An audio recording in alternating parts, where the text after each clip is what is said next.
যে কোনো মুহূর্তে ভেঙে পড়তে পারে পলিথিনে মোড়ানো ঘরটি। এমন একটি জরাজীর্ণ এক কুঁড়ে ঘরে খুব মানবেতরভাবে জীবনের শেষ সময়টুকু পার করছেন ৭৮ বছর বয়সী গোকুল সরকার ও তার স্ত্রী লক্ষ্মী রানী। বয়সের ভারে নুয়ে পড়া শরীরে এখন আর শ্রমের শক্তি নেই, অথচ পেটের দায়ে মাঝে মাঝে কাজের সন্ধানে বের হতে হয় বৃদ্ধ গোকুলকে। ৪ সন্তানের মধ্যে মেয়েদের বিয়ে দিয়েছেন মানুষের দাঁড়ে হাত পেতে, আর অভাবের তাড়নায় ছেলেরা নিজের সংসার চালাতেই হিমশিম খাচ্ছে। এই বৃদ্ধ দম্পতিকে দেখার মতো নেই কেউ। খুব অসহায়, আমাদের দিন কোনো মতে কেটে যায়। আমাদের কি কষ্ট দুঃখ, এই ঘরটা কোন সময় যেন ঝড়ে ভেঙে পড়ে যায়। আশপাশ গ্রামের লোকজনটাকে কোনো কায়দায় তাদের কাছ থেকে হাত পাইতে কিছু টাকা নিয়ে দিয়ে কোনো রকমের ভাবে দুইটা মেয়ে বিয়ে দিচ্ছে। আর ছেলে 2 জন, তারা তো আসলে ইনকাম করে নিজেরাই চলতে পারে না, বাপ মারে কি দেখবে। বাগেরহাট সদর উপজেলার কোড়ামারা এলাকার বাসিন্দা গোকুল সরকার। একমাত্র সম্বল বলতে বসতভিটার এই সামান্য জমিটুকুই আছে তার। একটু মাথা গোজার ঠাঁই পেতে স্থানীয় জনপ্রতিনিধি থেকে শুরু করে সরকারি দপ্তরের দ্বারে দ্বারে বহুবার ঘুরেছেন বলে জানান তিনি, কিন্তু আশ্বাস ছাড়া মেলেনি কাঙ্ক্ষিত ঘর।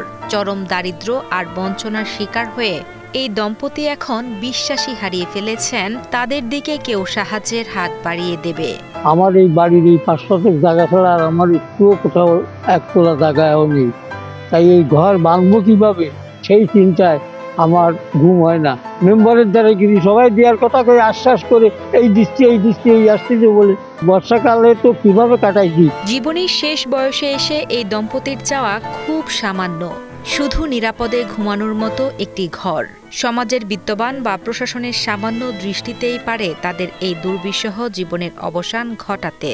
2টে ছেলে আছে, তারা একজন থাকে বিদেশ, একজন থাকে বাড়ি। তারা কোনো মতে কাজ করে, দিন যদি কাজকর্ম করে তাহলে কোনো মতে দিন কেটে যায়, তারাই বাঁচতে পারে না। আমাদের যেটা ঘর দিতেন সুখে শান্তিতে থাকতে পারতাম নাকি। গোকুল সরকার ও তার স্ত্রী লক্ষ্মী রানীর কষ্ট দেখে ব্যথিত প্রতিবেশীরাও। এই বৃদ্ধ দম্পতি যেন জীবনের শেষ সময়টুকু একটু সুখে শান্তিতে বেঁচে থাকতে পারেন, সেজন্য সমাজের হৃদয়বান ও দানবীরদের অসহায় বৃদ্ধ দম্পতির পাশে দাঁড়ানোর আহ্বান জানান তারা।